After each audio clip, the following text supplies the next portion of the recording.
ಬೆಂಗಳೂರಿನ Avalahalli police station ಒಂದು FIR ಆಗಿದೆ. ಇನ್ನು ಚಿತ್ರದುರ್ಗದಲ್ಲೂ ಕೂಡ ಸೋನು ನಿಗಮ್ ವಿರುದ್ಧ ಕಂಪ್ಲೇಂಟ್ ಕೊಡಲಾಗಿದೆ. ಕರ್ನಾಟಕ ರೈತ ಕಾರ್ಮಿಕ ಯುವ ಒಕ್ಕೂಟದಿಂದ ದೂರು ನೀಡಲಾಗಿದೆ. ಕನ್ನಡ ಹಾಡಿಗಾಗಿ ಕನ್ನಡಿಗರು ಬೇಡಿಕೆ ಇಡುವುದು ಸಹಜ, ಅದಕ್ಕೆ ಪಹಲ್ಗಾಮ್ ಘಟನೆ ನಡೆದಿದ್ದು ಅನ್ನೋದು ಸರಿಯಲ್ಲ. ಪೇಶರ ಕ್ಷಮೆ ಕೇಳಬೇಕು, ಅವರ ವಿರುದ್ಧ ಕಾನೂನು ಕ್ರಮ ಕೈಗೊಳ್ಳಬೇಕು ಅಂತ ರೈತ ಕಾರ್ಮಿಕ ಒಕ್ಕೂಟದ ರಾಜ್ಯಾಧ್ಯಕ್ಷ ಶಶಿಧರ್ ದೂರು ಕೊಟ್ಟಿದ್ದಾರೆ. ಚಿತ್ರದುರ್ಗ ಡಿವೈಎಸ್ಪಿ ದಿನಕರ್ ಅವರಿಗೆ ಶಶಿಧರ್ ದೂರು ಕೊಟ್ಟಿದ್ದಾರೆ.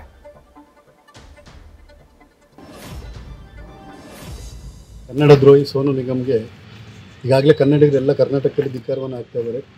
ಅವನಿಗೆ ಎಷ್ಟು ದಿಮಾಕಿದೆ ಅಂತ ಹೇಳಿದ್ರೆ, ಅವನಿಗೆ ತಿನ್ನೋದಕ್ಕೆ ಅನ್ನ ಕರ್ನಾಟಕದ ಬೇಕು. ಅದರ ದುರಂತ ಏನು ಅಂತ ಹೇಳಿದ್ರೆ, ಕನ್ನಡಿಗರನ್ನ ಹೀಯಾಳಿಸಿ ಇವತ್ತು ಕನ್ನಡಿಗರನ್ನ ಉಗ್ರಗಾಮಿಗಳಿಗೆ ಹೋಲಿಕೆ ಮಾಡ್ತಕ್ಕಂಥ ವ್ಯಕ್ತಿ.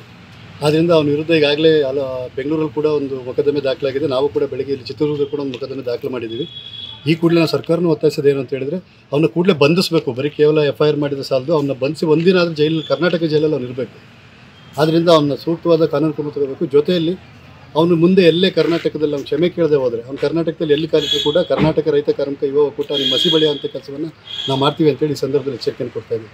ಉದಾಹರಣೆಗೆ SP ಬಾಲಸುಬ್ರಹ್ಮಣ್ಯಂ ಇದ್ದರು, ಅವರು ಎಲ್ಲ ಭಾಷೆಗಳಲ್ಲೂ ಹಾಡಿದ್ದಾರೆ. ಆದರೆ ಕನ್ನಡದ ಬಗ್ಗೆ ಅವ್ರಿಗೆ ಅಪಾರವಾದ ಅಭಿಮಾನ ಇತ್ತು. ಇವನಿಗೆ ಎಂಥ ದುರಂತ ಅಂತ ಹೇಳಿದ್ರೆ, ದಿಮಾಕ್ ಅಂದರೂ ತಪ್ಪಾಗಿರೋದು, ಹುಚ್ಚ ಇವನು ಯಾವುದೇ ಮತ್ತು ಕರ್ನಾಟಕ ಚಲನಚಿತ್ರ ವಾಣಿಜ್ಯ ಮಂಡಳಿ ಈ ಕೂಡಲೇ ಅವನ್ನ ರದ್ದುಪಡಿಸಬೇಕು. ಕರ್ನಾಟಕದಲ್ಲಿ ಯಾವುದೇ ಒಂದು ಗೀತೆ ಹಾಡೋದಕ್ಕೂ ಅವನ್ನ ಅವಕಾಶ ಕೊಡಬಾರ್ದು ಅಂತೇಳಿ ನಮ್ಮ ಒಕ್ಕೂಟ ಒತ್ತಾಯ ಮಾಡ್ತಾರೆ. ನ್ಯೂಸ್ ಫಸ್ಟ್ ನಿರ್ಭೀತಿಯಿಂದ ನಿಮ್ಮ ಪರವಾಗಿ.